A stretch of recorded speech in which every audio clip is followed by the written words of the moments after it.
सिवान में खुल गया स्टाइल बाजार। सिंडिकेट बैंक के बगल में बबुनिया रोड सिवान। पूरे स्टाइल में खेले हम होली रे। स्टाइल बाजार के साथ खेलो होली स्टाइल से और पाओ 1500 के वाउचर्स सिर्फ 999 की शॉपिंग पे। जहां एक ही छत के नीचे आपके पूरे परिवार के लिए मिलेंगे रंग बिरंगे के कपड़े के साथ बहुत सारे सामान, और वो भी बाजारों की अपेक्षा बहुत ही कम कीमत पर। स्टाइल बाजार का शुभारंभ हुआ सिवान में। इससे पहले हमारा 66 दुकान है, ये हमारा 67वां दुकान है।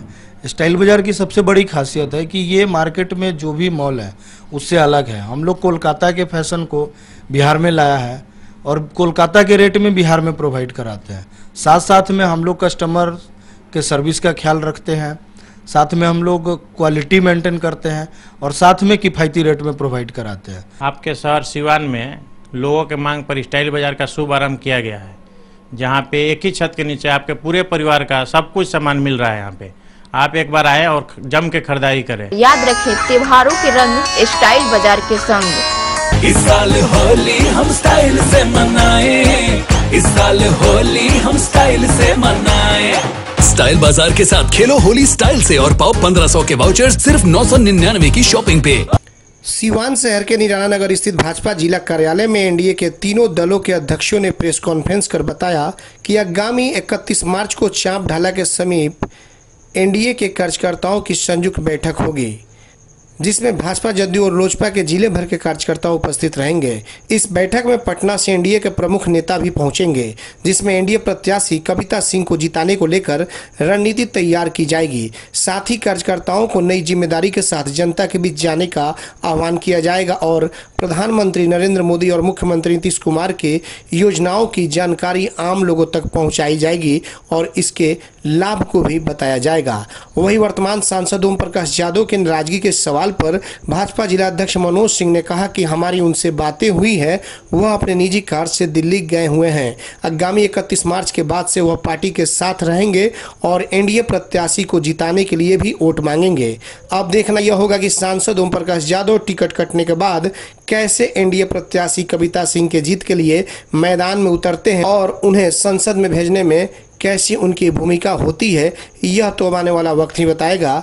एटीएन लाइव के लिए नजरे आलम के साथ सोमेश कुमार सिंह की रिपोर्ट। वाल्मीकि नगर, गोपालगंज, सिवान, ये इस क्षेत्र के चंपारण और सारण के ये 3 हो गए, और झंझारपुर जो वीरेंद्र चौधरी जी थे, और नहीं कटिहार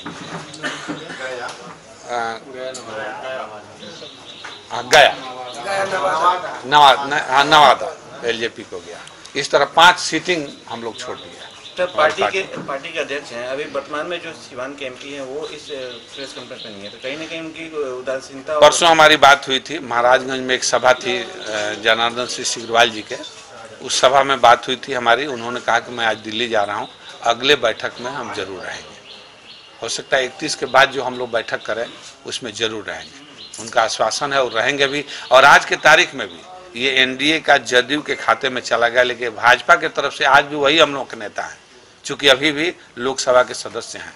अच्छा, सिवान में जाति फैक्टर कितने काम करेगा, एमवाई समीकरण कितना फैक्टर काम करेगा? देखिए, हमें नहीं लगता कि एमवाई फैक्टर काम करेगा, पूरे बिहार में नहीं काम करेगा और विशेष रूप से सिवान में तो नहीं करेगा। अभी तो आप कह रहे थे कि जातिगत समीकरण को लेकर सीट बंटवारा किया। नहीं, सीट जातिगत समीकरण नहीं हुआ, जातिगत समीकरण के आधार पर काटा गया। जैसे हमारे भारतीय जनता पार्टी के 4 मेंबर ऑफ पार्लियामेंट थे यादव बिरादरी से, उसमें से 1 काटा गया। ब्राह्मण थे 2 या 3, उसमें से 1 काटा गया। इसी तरह दलित में 2 थे, उसमें से 1 काटा गया। इस तरह सबका समीकरण बना करके काटा गया। कैंडिडेट को यहाँ पे बदला गया है और बीजेपी और कमीशन में चुनावी मुद्दा क्या होगा? हमारा चुनावी मुद्दा होगा राष्ट्र धर्म, नरेंद्र मोदी का किया हुआ काम, जनमानस तक उज्ज्वला योजना हो, सौभाग्य योजना हो, आयुष्मान भारत हो, जो आम जन के लिए काम किया गया है भारत सरकार के द्वारा, और माननीय नीतीश कुमार के द्वारा जो गरीबों के लिए, वंचितों के लिए, पिछड़ों के लिए, शोषितों के लिए जो इस 15 साल में काम किया गया है, उसको लेकर के हम जनता के बीच जाएंगे। सबका साथ सबका विकास हमारा मूल मंत्र है। अब वो बताएंगे, लेकिन हमारी कविता देवी अपराधी नहीं है और ओम प्रकाश यादव जी भी अपराधी नहीं है। 2 अलग लोगों का नाम सुझाया था जी, 2 अलग लोगों का नाम सुझाया था, इंजीनियर की पत्नी। हाँ, तो उन्होंने कहा होगा कि महिला को भी देना है तो इंजीनियर सुरेंद्र पटेल की पत्नी को दिया जाए या अनीता कुशवाहा को दिया जाए।